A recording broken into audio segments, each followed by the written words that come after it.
मतलब? मतलब इस घर में सारा काम बहू ही करती है, आप तो सिर्फ खर्राटे मारती हैं। अच्छा जी, फिलहाल तो तुम आराम फरमा रही हो, चलो जाओ, ये मेरे टीवी देखने का समय है। आहा, इसीलिए मुझे भगाया जा रहा है। सॉरी, अब तो बिल्कुल नहीं जाऊंगी।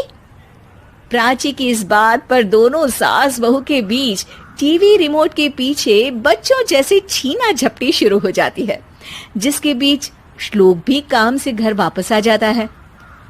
हाँ, आज मेरी चूहे बिल्ली की जोड़ी किस बात पर झगड़ रही है? अरे तेरे बीवी मुझे टीवी ही नहीं देखने दे रही। अरे तुम्हारी मम्मी मुझे खाना बनाने के लिए फोर्स कर रही है। अरे वाह, ऐसे बेतुके रीजन पर तो बच्चे भी झगड़ा नहीं करते। अरे मुझे कुछ मत बोल, सब इसने ही शुरू किया है। हाँ हाँ, जैसे आप तो बहुत दूध की धूली है ना। अरे बस, दोनों चुप। प्राची जाओ, खाने की तैयारी करो। और माँ तुम छोड़ो, तुम्हें क्या बोलूं, शांति से अपना सीरियल देखो, मुझे दोबारा लड़ने की आवाज सुनाई नहीं देनी चाहिए। ऐसा बोलकर श्लोक वहां से चला जाता है, जिसके पीछे पीछे प्राची भी कुछ न कुछ बड़बड़ाते हुए रसोई में चली जाती है। हाँ हाँ, सासू जी को तो कुछ बोलेंगे ही नहीं, बस मुझ पर ही हुक्म चलता है, खाना बनाओ, जैसे मैं इनके घर में खाना बनाने के लिए आई हूँ। इसी तरह शाम बीतती है और रात को श्लोक और प्राची की सास खाना खाकर सोने चले जाते हैं, लेकिन प्राची गुस्से में कुछ खाए बिना काम में ही लगी रहती है। इस घर में किसी को घंटा फिक्र नहीं पड़ता, मैं खाऊं या भूखी रहूं। प्राची कुछ देर के लिए रसोई से बाहर जाती है और जैसे ही वापस आती है तो वहां दूध का भरा ग्लास देखकर हैरान रह जाती है। फिक्र पूरी है, बस दिखाना नहीं है। प्राची दूध पीकर सोने चली जाती है और अगली सुबह एक बार फिर सास बहू का कार्टून नेटवर्क स्टार्ट हो जाता है। ये तुमने ही किया है।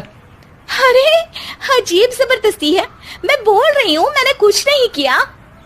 दोनों ने मिलकर पूरे घर को पागल खाना बनाया हुआ है। यहाँ कोई नॉर्मल इंसान तो रह ही नहीं सकता, इसीलिए अब पड़ोसी क्या रिश्तेदार भी घर आने से कतराते हैं।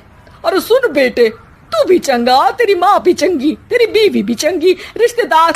हाँ जी, आपको नहीं पता क्या, गंगाधर ही शक्तिमान है, रिश्तेदार ही। हाँ हाँ, बस समझ गया। कभी जानवरों जैसे लड़ेंगी तो कभी जुगलबंदी करेंगी। भाई मैं आप दोनों के बीच में नहीं फंसना चाहता। सास बहू की इस मनमौजी जोड़ी से परेशान होकर श्लोक अपना सिर खुजलाता वहां से चला जाता है। चलो अब मैं भी कीर्तन में जा रही हूँ। इस पर जैसे ही सास कमरे में अपना पर्स लेने जाती है तो वहां नाश्ते की प्लेट रखी देख मुस्कुराने लगती है और नाश्ता करके घर से बाहर निकलते हुए कुछ पैसे टेबल पर रख जाती है, जिसके कुछ देर बाद सिलेंडर वाला घर आता है। ओ मोरी मैया, मैं सिलेंडर के बारे में तो बिल्कुल भूल ही गई थी। घर खर्च के सारे पैसे भी मम्मी के पास है और श्लोक से बोला तो उल्टा 4 बात सुनाएंगे।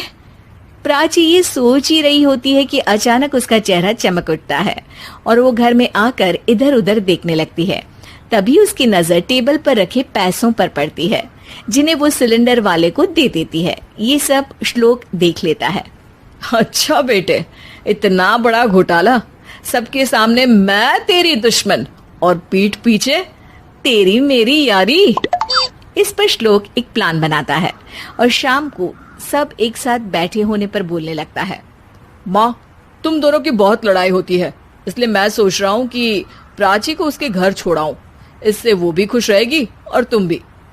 अचानक श्लोक की ये बात सुनकर सास बहू शौक से उसकी तरफ देखती है।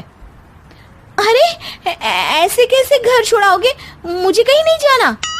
अरे तुमने बोला नहीं पर मैंने सुन लिया, तुम्हें मम्मी के साथ रहना अच्छा नहीं लगता, मुझे पता है। अरे वो अरे, जब बहू खुद कुछ काम बोले तो वो तुझे सुनता नहीं, और अब जो इसने बोला ही नहीं वो तू समझ गया।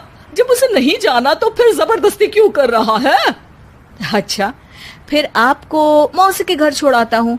बस अब आप दोनों एक घर में एक छत के नीचे नहीं रह सकती। मैं इस टॉम एंड जेरी की जोड़ी को और नहीं झेल सकता।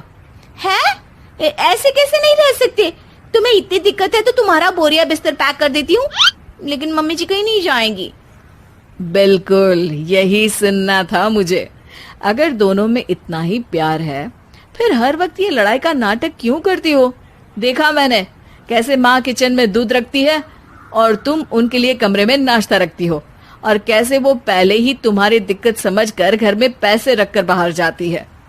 अरे भाई, इतना ड्रामा तो डेली सोप में भी नहीं होता जितना तुम दोनों ने इस घर में फैलाया हुआ है।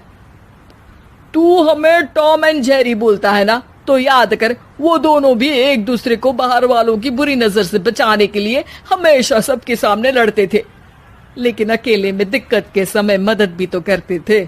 बस हमारा रिश्ता भी कुछ ऐसा ही है। और वैसे भी अगर सास बहू में तू मैं नहीं होती तो दुनिया वालों को कहानियां कैसे मिलेंगी?